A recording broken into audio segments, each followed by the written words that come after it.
Roughing It by Mark Twain, Chapter 41. Captain Nye was very ill indeed, with spasmodic rheumatism, but the old gentleman was himself, which is to say, he was kind-hearted and agreeable when comfortable, but a singularly violent wildcat when things did not go well. He would be smiling along pleasantly enough, when a sudden spasm of his disease would take him, and he would go out of his smile into a perfect fury. He would groan and wail and howl with the anguish, and fill up the odd chinks with the most elaborate profanity that strong convictions and a fine fancy could contrive. With fair opportunity, he could swear very well and handle his adjectives with considerable judgment. But when the spasm was on him, it was painful to listen to him, he was so awkward. However, I had seen him nurse a sick man himself, and put up patiently with the inconveniences of the situation, and consequently I was willing that he should have full license now that his own turn had come. He could not disturb me, with all his raving and ranting, for my mind had work on hand, and it labored on diligently, night and day, whether my hands were idle or employed. I was altering and amending the plans for my house, and thinking over the propriety of having the billiard-room in the attic instead of on the same floor with the dining-room. Also, I was trying to decide between green and blue for the upholstery of the drawing-room, for, although my preference was blue, I feared it was a color that would be too easily damaged by dust and sunlight.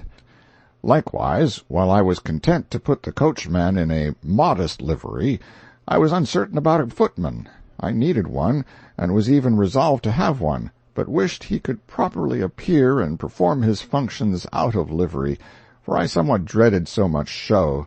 And yet, inasmuch as my late grandfather had had a coachman and such things, but no liveries, I felt rather drawn to beat him, or beat his ghost at any rate. I was also systematizing the European trip, and managed to get it all laid out as to route and length of time to be devoted to it, everything with one exception, namely, whether to cross the desert from Cairo to Jerusalem per camel, or go by sea to Beirut and thence down through the country per caravan.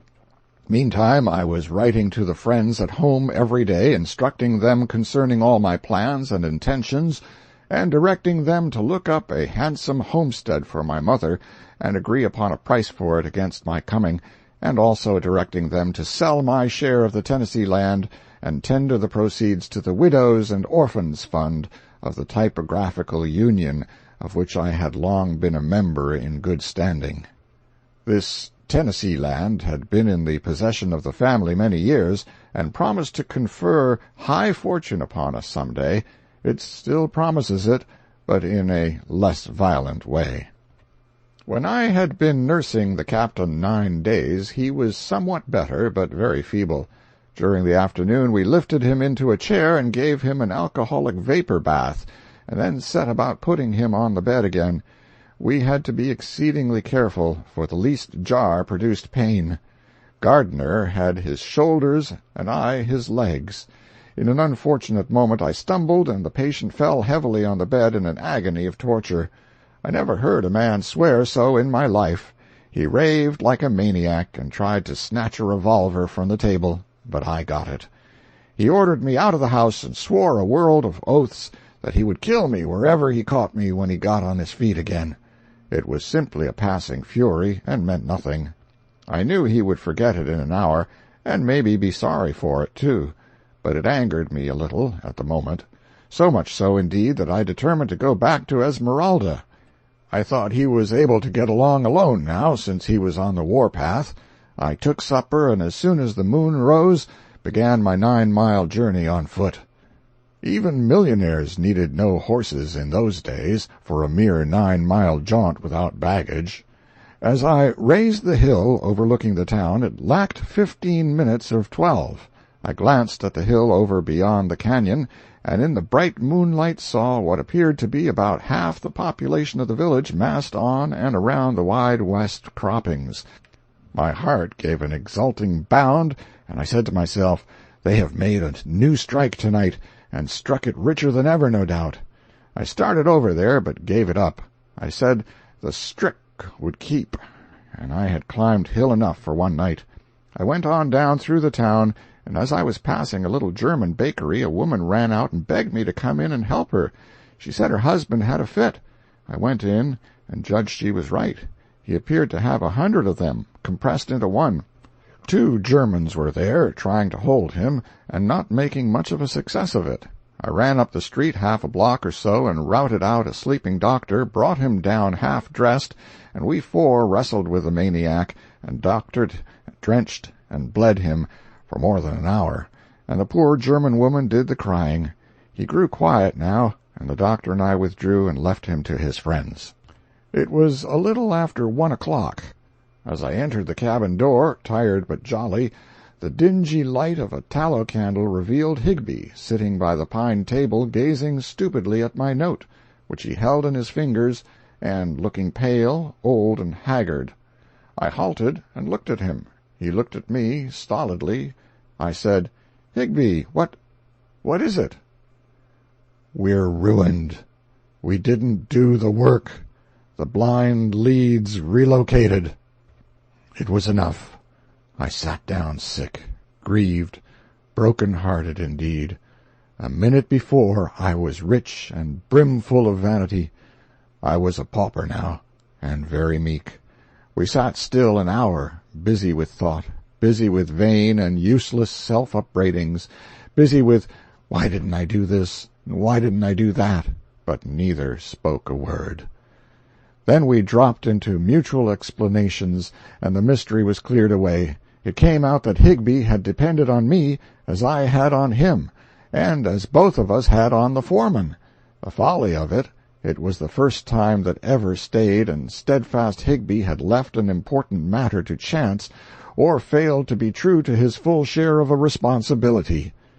But he had never seen my note till this moment, and this moment was the first time he had been in the cabin since the day he had seen me last.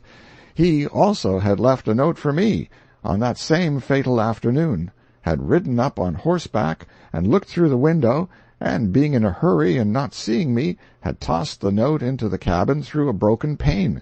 Here it was, on the floor, where it had remained undisturbed for 9 days. "Don't fail to do the work before the 10 days expire. W. has passed through and given me notice. I am to join him at Mono Lake, and we shall go on from there tonight. He says he will find it this time, sure. Cal." W. meant Whiteman, of course, that thrice-accursed cement. That was the way of it. An old miner like Higbie could no more withstand the fascination of a mysterious mining excitement like this cement foolishness than he would refrain from eating when he was famishing. Higbie had been dreaming about the marvelous cement for months, and now, against his better judgment, he had gone off and taken the chances on my keeping secure a mine worth 1,000,000 undiscovered cement veins. They had not been followed this time. His riding out of town in broad daylight was such a commonplace thing to do that it had not attracted any attention. He said they prosecuted their search in the fastnesses of the mountains during 9 days without success. They could not find the cement. Then a ghastly fear came over him that something might have happened to prevent the doing of the necessary work to hold the blind lead, though indeed he thought such a thing hardly possible, and forthwith he started home with all speed. He would have reached Esmeralda in time, but his horse broke down and he had to walk a great part of the distance. And so it happened that as he came into Esmeralda by one road, I entered it by another. His was the superior energy, however, for he went straight to the Wide West instead of turning aside as I had done, and he arrived there about 5 or 10 minutes too late. The notice was already up, the relocation of our mine completed beyond recall, and the crowd rapidly dispersing. He learned some facts before he left the ground. The foreman had not been seen about the streets since the night we had located the mine. A telegram had called him to California on a matter of life and death, it was said. At any rate, he had done no work, and the watchful eyes of the community were taking note of the fact. At midnight of this woeful 10th day, the ledge would be relocatable, and by 11 o'clock the hill was black with men prepared to do the relocating. That was the crowd I had seen when I fancied a new strike had been made, idiot that I was. We three had the same right to relocate the lead that other people had, provided we were quick enough. As midnight was announced, 14 men, duly armed and ready to back their proceedings, put up their notice and proclaimed their ownership of the blind lead under the new name of Johnson. But A.D. Allen, our partner, the foreman, put in a sudden appearance about that time, with a cocked revolver in his hand, and said his name must be added to the list, or he would thin out the Johnson Company some. He was a manly, splendid, determined fellow, and known to be as good as his word, and therefore a compromise was effected. They put in his name for 100 feet, reserving to themselves the customary 200 feet each. Such was the history of the night's events, as Higbee gathered from a friend on the way home. Higbee and I cleared out on a new mining excitement the next morning, glad to get away from the scene of our sufferings, and after a month or two of hardship and disappointment, returned to Esmeralda once more.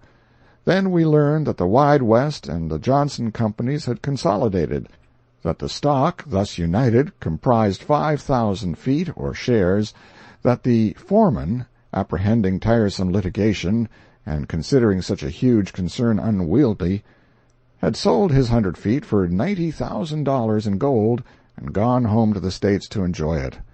If the stock was worth such a gallant figure, with 5,000 shares in the corporation, it makes me dizzy to think what it would have been worth with only our original 600 in it.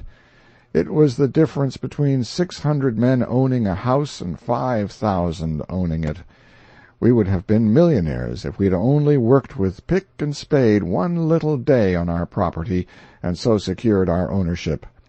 It reads like a wild fancy sketch, but the evidence of many witnesses, and likewise that of the official records of Esmeralda district, is easily obtainable in proof that it is a true history.